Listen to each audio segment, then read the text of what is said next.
السلام علیکم my dear students, امید کرتی ہوں کہ آپ سب خیریت سے ہوں گے۔ اس ویڈیو کے اندر آپ سیکھیں گے یونٹ آف لائف یعنی سیل۔ یونٹ آف لائف جس کو ہم سیل کہتے ہیں، یہ اصل میں کیا چیز ہے؟ آئیے سیکھتے ہیں اس کی definition. Cells are the basic unit of life, یعنی سیلس جانداروں کی یا زندگی کی بنیادی اکائی ہے جو کہ زندگی کے تمام افعال کو سر انجام دیتی ہے۔ سیل کو ڈسکور کس نے کیا؟ رابرٹ ہک نے 1665 میں سیلس کو دریافت کیا تھا۔ انہوں نے لکڑی کا ایک ٹکڑا اٹھایا اور مائکروسکوپ کے نیچے انہوں نے رکھ کر مشاہدہ کیا تو ان کو چھوٹے چھوٹے باکسز نظر آئے، یعنی سیلولا۔ تو ان اسمال باکسز یا اسمال رومز کو انہوں نے نام دیا سیل کا۔ لیکن اس میں ایک بات یہ سامنے آ رہی ہے کہ رابرٹ ہک نے جو باکسز دیکھے تھے وہ اصل میں dead cell walls of plant cell تھی، یعنی جو پلانٹ سیلز ہوتے ان کے سیل کا سیل وال انہوں نے دیکھا تھا جو کہ ڈیڈ حالت میں تھی۔ انہوں نے مائکروسکوپ کے نیچے ان کو آبزرو کیا اور انہی کو انہوں نے سیل کا نام دیا تھا۔ جب انہوں نے مائکروسکوپ کے نیچے دیکھا تھا لکڑی کے ٹکڑے کو، تو ان کو کچھ اس طرح کے اسٹرکچرز نظر آئے تھے، یعنی چھوٹے چھوٹے باکسز کی شکل میں۔ جس طرح شہد کی مکھی اپنے لیے گھر بناتے ہیں، سیم اسی طرح کے باکسز ان کو نظر آئے تھے مائکروسکوپ کے نیچے۔ تو ہر ایک باکس کو انہوں نے نام دیا سیل کا۔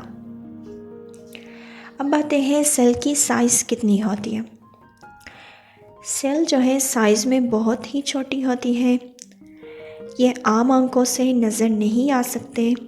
ان کو دیکھنے کے لیے ہم مائکروسکوپ کا استعمال کرتے ہیں، لیکن بعض ایسے خلیے بھی ہیں جو ہمیں عام آنکھوں سے نظر آ سکتے ہیں، جیسے کہ ایگ آف اے ہین اور آسٹرچ، یعنی مرغ، یا پھر اگر ہم مرغی کا انڈا دیکھیں تو وہ بھی ایک خلیہ ہوتا ہے اصل میں، لیکن وہ ہمیں دکھائی دیتے ہیں۔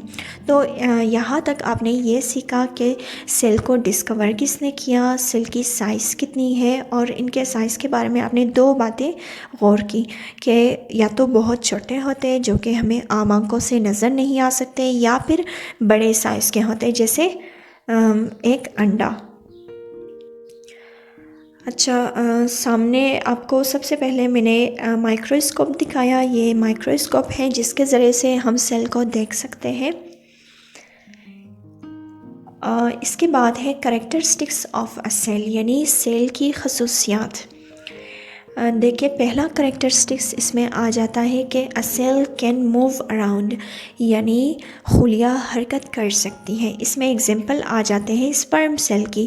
اگر آپ کو ڈیپلی اس چیز کو سیکھنا ہے کہ اسپرم سیل کیا ہے تو آپ کمنٹ سیکشن میں پوچھ لیجئے گا اس کے حوالے سے۔ میں اس کے حوالے سے باقاعدہ ویڈیوز بنا لوں گی آپ کے لیے، اگر آپ انٹرسٹڈ ہو تو۔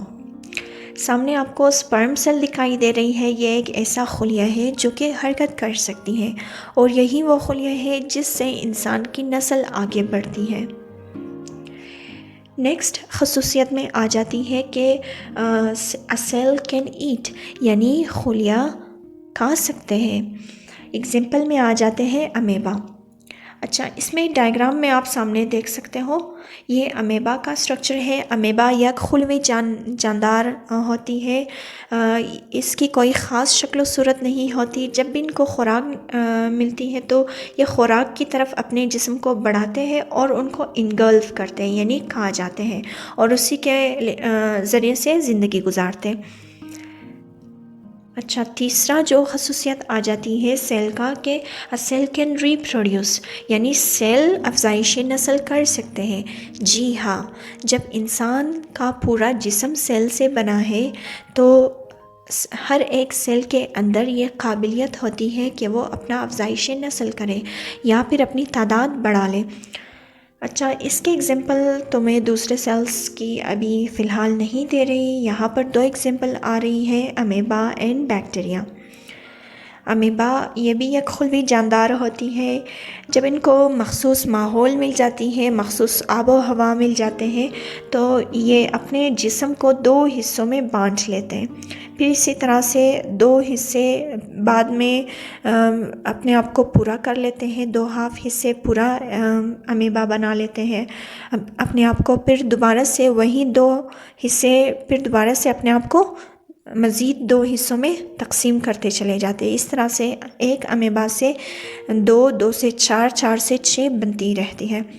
اسی طرح سے اگر ہم ایک بیکٹیریا کا سیل دیکھیں، بیکٹیریا تو خود ایک خلوی جاندار ہے، ان کا جسم ایک خلیے سے بنا ہے. تو ان کو بھی جب مخصوص درجہ حرارت ملتی ہے، مخصوص آب و ہوا مل جاتی ہے، تو یہ بھی اپنے جسم کو 2 حصوں میں تقسیم کرتے ہیں. تو اس طرح سے ایک بیکٹیریا سے 2 بیکٹیریا بن جاتی ہیں، 2 سے 4، 4 سے 6، اس طرح سے ملٹیپلائی ہوتی رہتی ہے ان کی تعداد.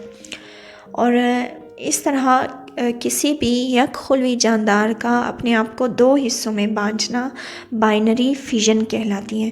یہ بائنری فیژن آپ انشاءاللہ ڈیپلی سیکھیں گے 11th اور 12th کلاسز میں. نیکسٹ ہے سیل تھیوری یعنی سیل کے اصول. سائنسدانوں نے سیل کے حوالے سے کچھ اصول بتائے ہیں جو کہ درج ذیل ہے.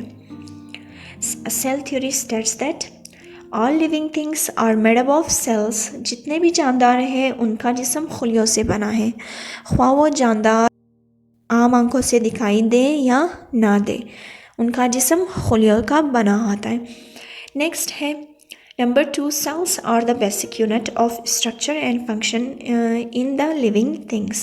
یعنی سیل جو ہے جانداروں کے ساخت اور افعال کی بنیادی اکائی ہے. یعنی جانداروں کے جسم میں جو بھی کام ہوتا ہے یا جس طرح کسی بھی جاندار کا جسم بنا ہوتا ہے، ان کی ڈیزائننگ کی ہوئی ہوتی ہے، وہ سیل کی بدولت ہوتی ہے. جب تک سیل نہ ہو انسان کا جسم ٹھیک سے کام نہیں کر پائے گا. تو سیل ہی بیسک یونٹ ہوتی ہے کسی بھی جاندار کا. نیکسٹ ہے number 3، living cells only come from other living sales.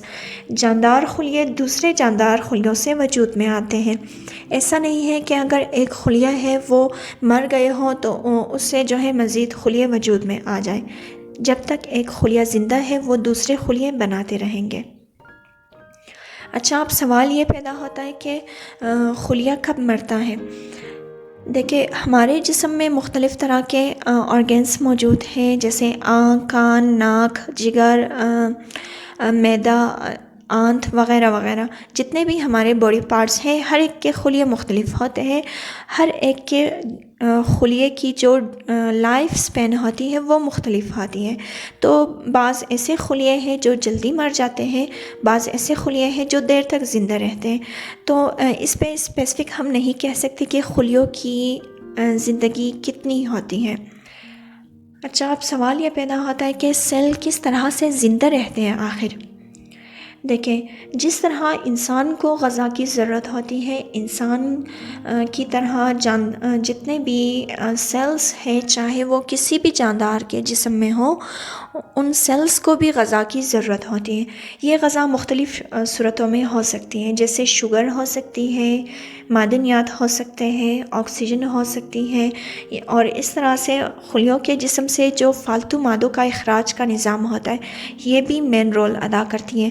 یعنی اگر خلیے کے جسم میں فالتو مادے اسٹور ہوتے رہیں گے تو اس سے بھی خلیے کی ڈیتھ ہو سکتی ہے. خلیے جو ہے کم مدت میں ہی مر جائیں گے اگر یہ چیزیں خلیوں کو نہ مل پائیں. ہمارا نیکسٹ ویڈیو ہوگا پارٹس آف سیل کے حوالے سے، اور اس طرح ہم اس ویڈیو کے اندر مینشن کریں گے کہ سیل کے اپنے اندر کون کون سے آرگنیلز موجود ہوتے ہیں اور کیسے کیسے کام انجام دیتے ہیں. تو تب تک کے لیے دعاؤں میں یاد رکھے گا اپنا اور اپنے پیاروں کا خیال رکھیے گا. اللہ نگہبان.